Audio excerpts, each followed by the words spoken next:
Assalamualaikum warahmatullahi wabarakatuh. Perkenalkan, nama saya Vicky Yunita Kumalanisa, teman saya Sherly dan Dea Dwi Arti. Di sini kami akan menjelaskan tentang sistem akuntansi penerimaan kas. Sistem akuntansi penerimaan kas perusahaan berasal dari dua sumber utama, yaitu yang pertama adalah penerimaan kas dari penjualan tunai, kemudian yang kedua adalah penerimaan kas dari penagihan piutang. Yang pertama adalah sistem penerimaan kas dari penjualan tunai. Sistem akuntansi penerimaan kas dari penjualan tunai dilaksanakan dengan cara mewajibkan pembeli melakukan pembayaran terlebih dahulu sebelum barang diserahkan oleh perusahaan penjual kepada pembeli. Setelah uang diterima oleh perusahaan, kemudian barang tersebut diserahkan kepada pembeli dan transaksi penjualan tunai dicatat oleh perusahaan.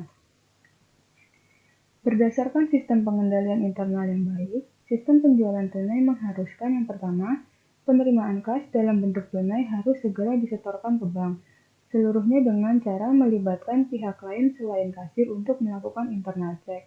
Kemudian yang kedua adalah penerimaan kas dalam melalui transaksi kartu kredit, melibatkan bank penerbit kartu kredit dalam pencatatan transaksi penerimaan kas. Berikut adalah prosedur penerimaan kas dari over-the-counter sales. Seorang pembeli memesan barang ke bagian penjualan. Lalu, pembeli melakukan pembayaran di bagian kasir. Setelah menerima pembayaran, bagian penjualan memerintahkan bagian pengiriman menyerahkan barang kepada pembeli. Setelah menerima perintah dari bagian penjualan, kemudian bagian pengiriman menyerahkan barang kepada pembeli. Setelah menerima pembayaran, bagian kasir menyetorkan kas tersebut ke bank. Setelah melakukan pengiriman kepada pembeli, bagian pengiriman barang kemudian menyerahkan catatan pendapatan penjualan ke bagian akuntansi. Begitu juga bagian kasir menyerahkan pencatatan penerimaan kas dari penjualan tunai ke bagian akuntansi. Kemudian adalah prosedur penerimaan kas dari COD sales melalui pos. Pembeli memesan barang kepada penjual, kemudian penjual mengirim barang ke pembeli via COD sales melalui kantor pos pengirim. Kantor pos pengirim mengirim barang ke alamat pembeli melalui kantor pos penerima. Setelah itu, kantor pos pengirim memberitahukan adanya COD sales kepada pembeli. Kemudian, pembeli membayar harga barang dan menerima barang yang dibeli melalui kantor pos penerima. Kantor pos penerima memberitahu kantor pos pengirim bahwa COD sales telah dilaksanakan. Kantor pos pengirim memberitahu penerimaan kas dari COD sales kepada penjual. Selanjutnya adalah prosedur penerimaan kas dari credit card sales. Pemegang kartu kredit memesan barang kepada bagian penjualan. Setelah itu, bagian penjualan memerintahkan bagian pengiriman untuk menyerahkan barang kepada pembeli. Setelah itu, pemegang kartu kredit membayar dengan kartu kredit ke bagian kasir. Lalu setelah menerima pembayaran, bagian pengiriman menyerahkan barang kepada pembeli. Kemudian bagian kasir menyetorkan slip kartu kredit ke bank. Lalu, secara periodik, bank penerbit kartu kredit melakukan penagihan kepada pemegang kartu kredit. Kemudian adalah fungsi yang terkait. Fungsi yang terkait dalam sistem penerimaan kas dari penjualan tunai adalah yang pertama yaitu fungsi penjualan, yang kedua fungsi kas, yang ketiga adalah fungsi gudang, yang keempat fungsi pengiriman, kemudian yang kelima adalah fungsi akuntansi.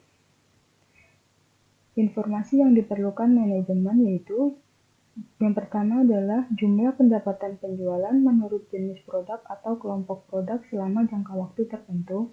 Yang kedua, jumlah kas yang diterima dari penjualan tunai. Yang ketiga, jumlah harga pokok produk yang dijual selama jangka waktu tertentu. Yang keempat, nama dan alamat pembeli. Kelima, kuantitas produk yang dijual.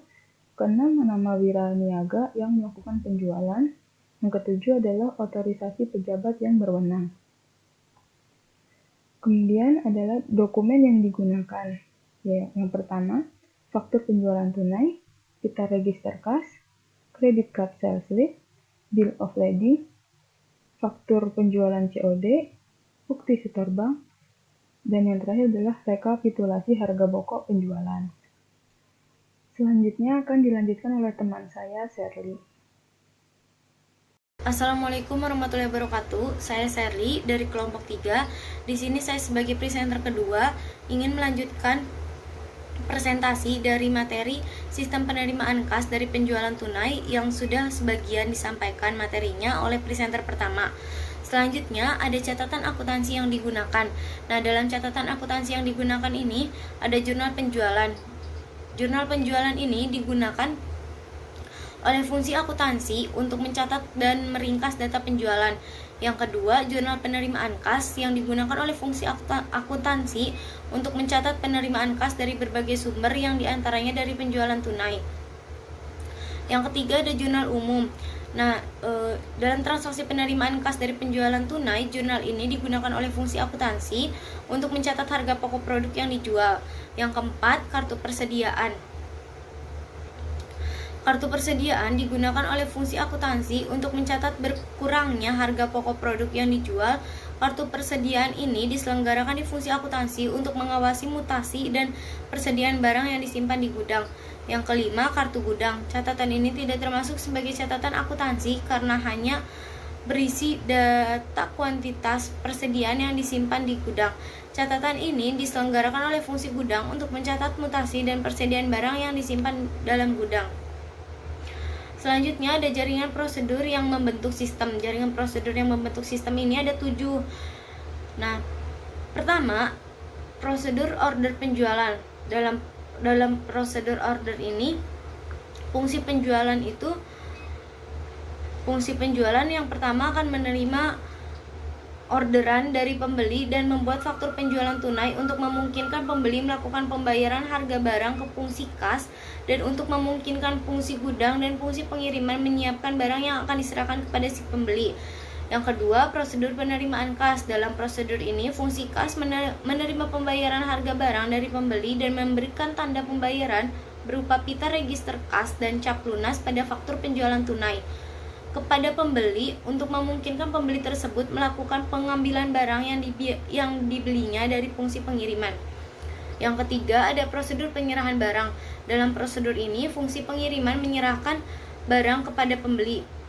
Keempat, prosedur pencatatan penjualan tunai.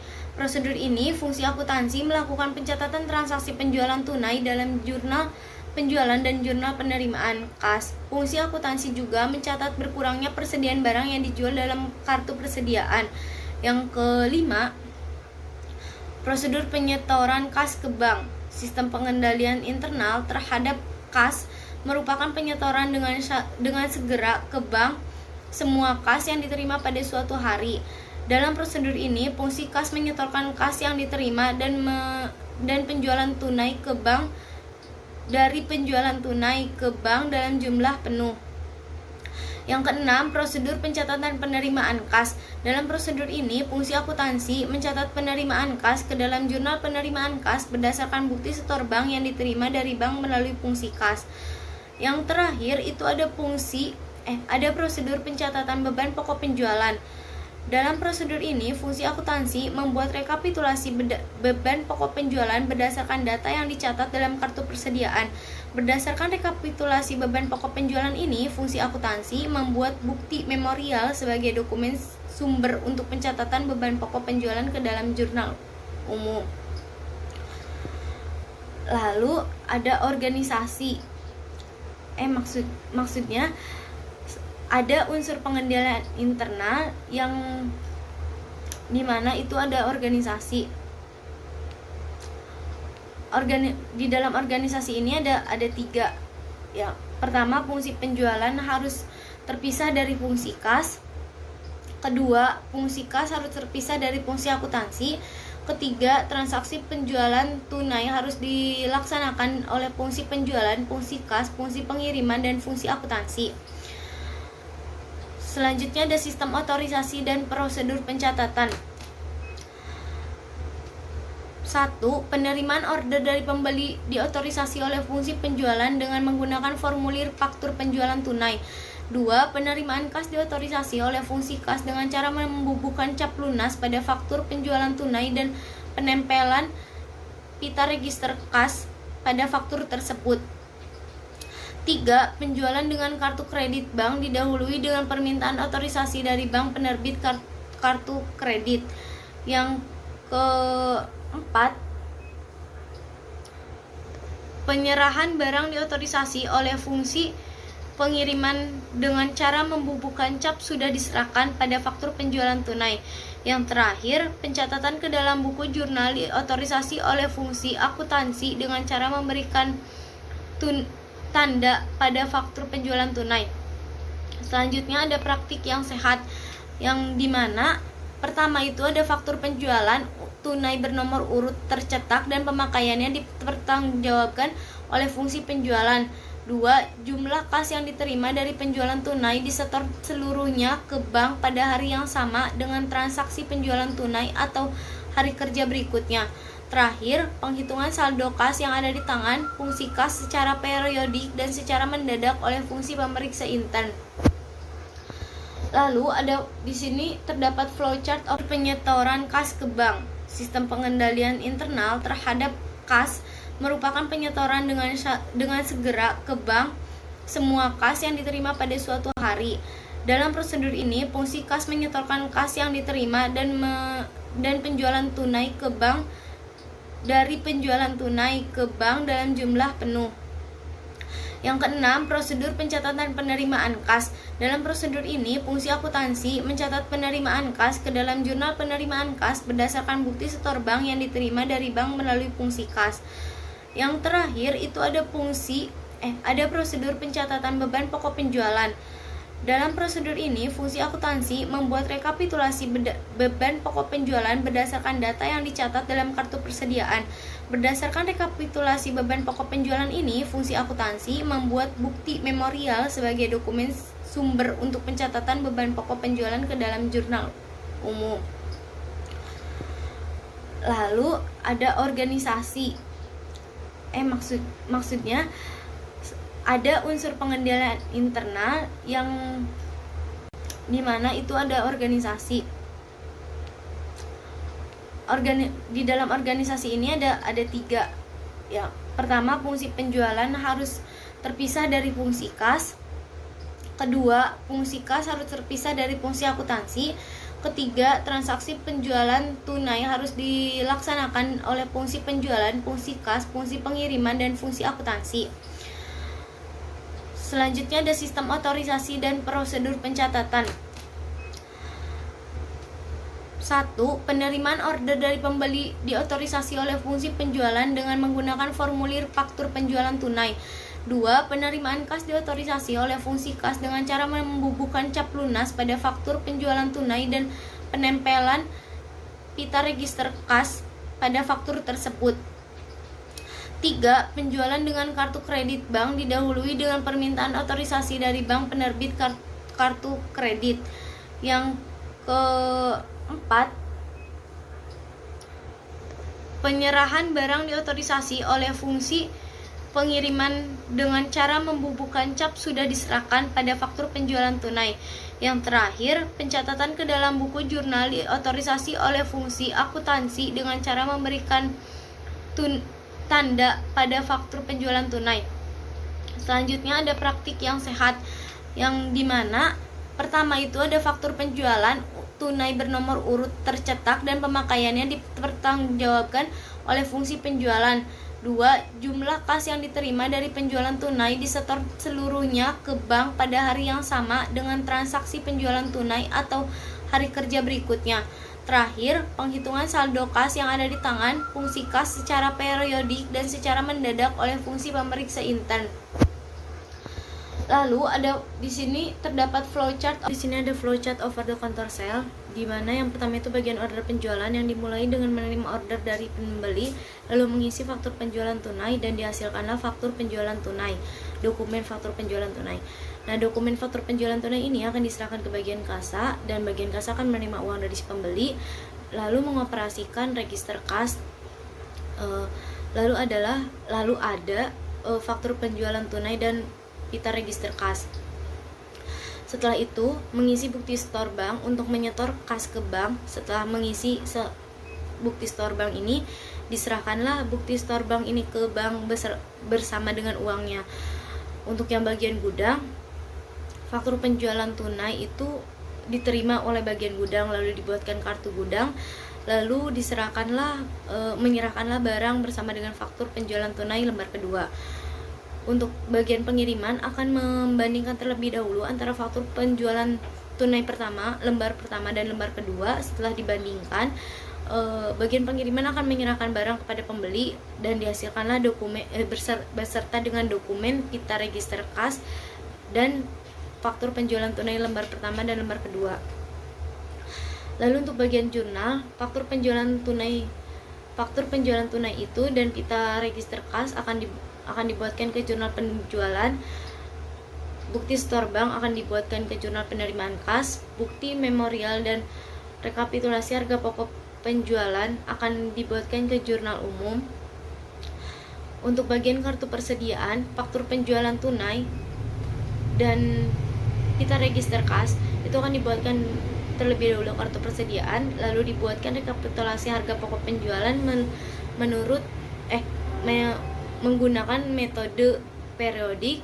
Dihasilkanlah dokumen rekapitulasi harga pokok penjualan dan dibuatkan juga bukti memorial dan dihasilkanlah bukti memorial dengan rekapitulasi harga pokok penjualan. Selanjutnya ada flowchart cash on delivery sale, yang dimana bagian order penjualan itu akan menerima order dari pembeli dan mengisi faktur penjualan COD dan dihasilkanlah faktur penjualan COD. Setelah itu bagian gudang akan menerima faktur penjualan COD tersebut dan menyiapkan barang dan dihasilkanlah dan faktur COD itu tuh akan dibuatkan kartu gudang lalu diserahkan bersama dengan barang ke bagian pengiriman.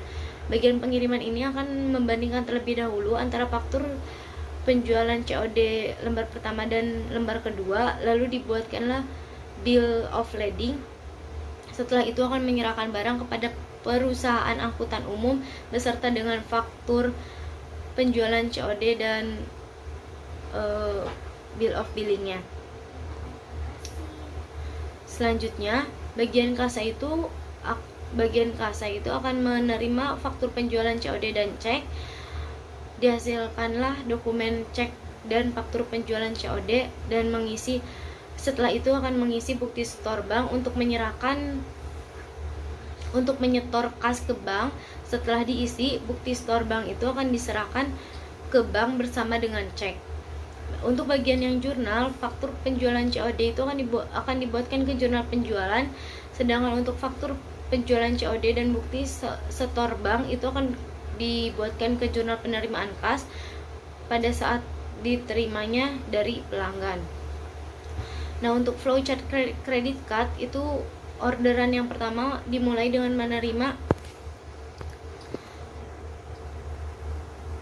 order dari pembeli, lalu mengisi faktur penjualan tunai dan dihasilkanlah faktur penjualan tunai lembar pertama, kedua, dan ketiga. Setelah itu bagian kasa menerima faktur penjualan tunai dan menerima kartu kredit dari si pembeli. Setelah itu mengisi credit card sales slip dan mengoperasikan register kas. Dihasilkanlah dokumen faktur penjualan tunai lembar pertama, terus pita register kas dan dokumen credit card center. Credit card center ini akan setelah dokumen credit card center ini mengisi bukti store ke bank untuk menyetor kas ke bank. Lalu setelah diisi, bukti store bank tersebut disetorkan ke bank bersama dengan credit card order nomor pertama. Bagian gudang itu akan menerima dokumen faktur penjualan tunai lembar kedua, dibuatkannya kartu gudang, terus menyerahkannya barang dan disertai dengan faktur penjualan tunai lembar kedua bersama barang ke bagian pengiriman. Nah, di bagian pengiriman ini akan dibandingkan terlebih dahulu faktur penjualan lembar tunai lembar pertama dan lembar keduanya. Setelah itu akan menyerahkan barang kepada pembeli dan dihasilkanlah kita register kas dan faktur penjualan tunai lembar pertama dan lembar kedua, dan diserahkanlah ke si pembeli bersama barang sebagai slip pembungkus. Sekian presentasi dari saya. Terima kasih. Wassalamualaikum warahmatullahi wabarakatuh. Assalamualaikum warahmatullahi wabarakatuh. Nama saya Dedi Ati. Saya akan menjelaskan tentang sistem penerimaan kas dari piutang. Sumber penerimaan kas suatu perusahaan manufaktur biasanya berasal dari pelunasan piutang dari debitur, karena sebagian besar produk perusahaan tersebut dijual melalui penjualan secara kredit. Penerimaan kas dari piutang melalui penagih perusahaan, melalui pos, dan juga melalui lockbox collection plan. Penerimaan kas dari piutang mewajibkan debitur melakukan pembayaran dengan menggunakan cek atas nama yang secara jelas mencantumkan nama perusahaan yang berhak menerima pembayaran di atas cek. Untuk menjamin penerimaan kas oleh perusahaan, sistem penerimaan kas dari piutang mengharuskan debitur melakukan pembayaran dengan cek atau dengan cara pemindah bukuan melalui rekening bank atau giro bilet. Lalu yang kedua ini ada kas yang diterima dalam bentuk cek dari debitur harus segera disetor ke bank dalam jumlah ini. Nah, di sini ada penerimaan kas dari piutang melalui penagih perusahaan. Yang pertama itu dari bagian piutang. Bagian piutangnya ini menyerahkan daftar debitur yang harus ditagih ke bagian penagihan. Bagian penagihan ini menagih piutang ke debitur. Lalu bagian penagihan menerima cek atas nama dan surat pemberitahuan dari debitur. Selanjutnya, bagian penagihan ini menyerahkan surat pemberitahuan dari debitur. Lalu bagian penagihan menyerahkan cek atas nama kepada bagian kasa. Selanjutnya, yang terakhir, bagian kasa menyetorkan cek ke bank perusahaan setelah dilakukan endorsement atas cek tersebut oleh pejabat yang berwenang. Lalu ada alur penerimaan kas dari piutang melalui pos. Yang pertama dari bagian penagihan. Bagian penagihan ini mengirim faktur penjualan kredit kepada debitur. Lalu debitur mengirim cek dan surat pemberitahuan pada saat jatuh tempo kepada kantor pos. Nah, bagian sekretariat ini menerima kiriman cek dan surat pemberitahuan dari debitur via kantor pos. Nah, selanjutnya bagian sekretariat ini menyerahkan cek dan surat pemberitahuannya. Kalau misalnya cek itu diserahkannya kepada kasa, sedangkan surat pemberitahuannya diserahkan kepada bagian piutang. Nah, bagian kasa menyetorkan cek ke bank setelah dilakukan endorsement kepada pihak yang berwenang atas cek tersebut kepada bank penjual dan juga bank debitur. Setelah itu ada alur penerimaan kas dari piutang melalui lockbox collection plan. Yang pertama dari bagian penagihan. Bagian penagihan ini mengirim faktur penjualan kredit kepada debitur. Lalu debitur ini mengirim cek dan surat pemberitahuan ke kotak pos kreditur di kantor pos kota debitur. Selanjutnya bank kreditur ini mengambil cek dan surat pemberitahuan dari kotak pos nasabah. Jadi banknya kreditur ini mengirim daftar surat pemberitahuan dan surat pemberitahuan ini dikirim ke bagian sekretariat. Lalu bagian sekretariat ini menyerahkan surat pemberitahuannya kepada bagian piutang untuk kepentingan posting ke dalam kartu piutang. Lalu banknya kreditur ini juga menyerahkan cek setelah dilakukan endorsement kepada banknya debitur. Lalu ada fungsi terkait. Yang pertama ada fungsi sekretariat. Selanjutnya ada fungsi terkait. Yang pertama ada fungsi sekretariat. Fungsi sekretariat ini bertanggung jawab dalam penerimaan cek dan surat pemberitahuan melalui pos dari para debitur perusahaan dan juga bertugas untuk membuat daftar surat pemberitahuan yang diterima bersama cek dari para debitur. Yang kedua ada fungsi penagihan. Fungsi penagihan ini bertugas melakukan penagihan piutang langsung kepada debitur melalui penagihan perusahaan. Yang ketiga ada fungsi kas. Fungsi kas ini bertanggung jawab atas penerimaan cek dari fungsi sekretariat. Jika fungsi sekretariatnya ini menerima kas dari piutang dilaksanakan melalui penagih perusahaan. Nah, yang keempat ada fungsi akuntansi. Fungsi akuntansi ini bertanggung jawab atas pencatatan penerimaan kas dari piutang ke dalam jurnal penerimaan kas dan berkurangnya piutang ke dalam kartu piutang. Yang kelima ada fungsi pemeriksaan internal. Ini bertanggung jawab dalam pelaksanaan perhitungan kas yang ada di tangan fungsi kas secara periodik. Di samping itu, fungsi ini juga melakukan rekonsiliasi bank untuk mengecek ketelitian catatan kas yang diselenggarakan oleh fungsi akuntansi. Selanjutnya ada dokumen yang digunakan. Yang pertama ada surat pemberitahuan. Dokumen ini dibuat oleh debitur untuk memberitahu maksud pembayaran yang dilakukannya. Surat pemberitahuan biasanya berupa tembusan bukti kas keluar yang dibuat oleh debitur yang disertakan dengan cek yang dikirim oleh debitur melalui penagih perusahaan atau pos. Yang kedua ada daftar surat pemberitahuan, merupakan rekapitulasi penerimaan kas yang dibuat oleh fungsi sekretariat atau fungsi penagihan. Jika penerimaan kas dari piutang perusahaan dilakukan melalui pos, fungsi sekretariat bertugas membuka amplop surat dan memisahkan surat pemberitahuan dengan cek dan membuat daftar surat pemberitahuan yang diterima setiap hari. Lalu yang ketiga ada bukti setor bank. Bukti setor bank ini dibuat oleh fungsi kas sebagai penyetoran kas yang diterima dari piutang ke bank. Yang keempat ada kwitansi. Kwitansi ini dokumen bukti penerimaan kas yang dibuat oleh perusahaan bagi para debitur yang melakukan penerimaan bayaran utang mereka. Lalu ada unsur pengendalian internal.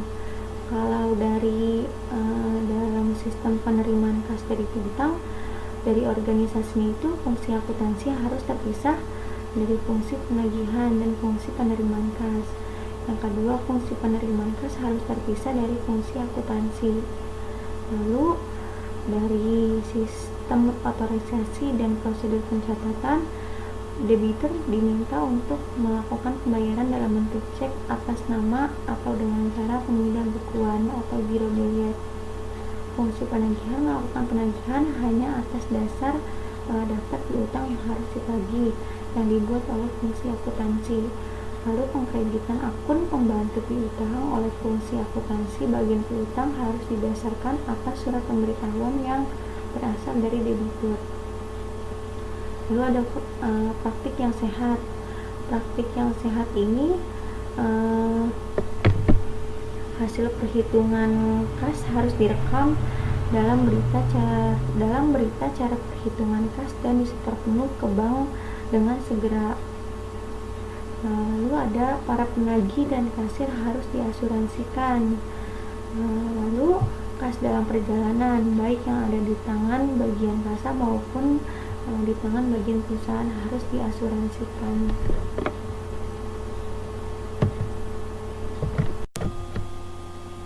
Selanjutnya ada flowchart penerimaan kas dari piutang. Dimulai dari bagian piutang memproses daftar piutang yang ditagih, lalu menghasilkan daftar piutang yang ditagih menjadi 3 rangkap. Nah, dari bagian piutang ini menyerahkan daftar piutang yang ditagih ke bagian penagihan. Lalu bagian penagihan ini melakukan penagihan kepada debitur dan menerima cek dan surat pemberitahuan. Lalu bagian penagih ini menyerahkan cek kepada bagian kasal. Menyerahkan cek ini ke bagian kasal, lalu menyerahkan SP atau surat pemberitahuan dan juga daftar surat pemberitahuan untuk diposting ke dalam kartu piutang. Nah, bagian kasa ini mengirimkan kwitansi sebagai tanda terima kas kepada debitur. Lalu bagian kasa menyetorkan bukti setoran ke bank. Lalu bank perusahaan melakukan clearing atas cek tersebut kepada debitur. Selanjutnya ada voucher penerimaan kas dari piutang. Dimulai dari kantor pos di lokasi pelanggan ini menerima cek dan surat pemberitahuan dari pelanggan, lalu menghasilkan dokumen cek dan surat pemberitahuan. Nah, cek dan surat pemberitahuan ini dikirim ke PO Box di kota terdekat.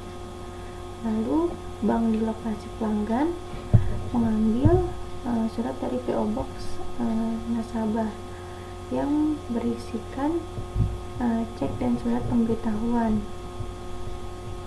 Lalu cek dan surat pemberitahuan ini dikumpulkan untuk membuat daftar surat pemberitahuan dan menghasilkan cek, surat pemberitahuan, dan daftar surat pemberitahuan. Nah, bank membuat daftar surat pemberitahuan dilampiri dengan surat pemberitahuan dikirim ke bank ke bagian sekretariat. Nah, lalu bank mengurus cek clearing. Selanjutnya, yang surat pemberitahuan ini diserahkan kepada bagian piutang untuk mengkreditkan rekening membantu piutang debitur yang bersangkutan. Lalu bagian sekretariat menyerahkan daftar surat pemberitahuan ke bagian kasa.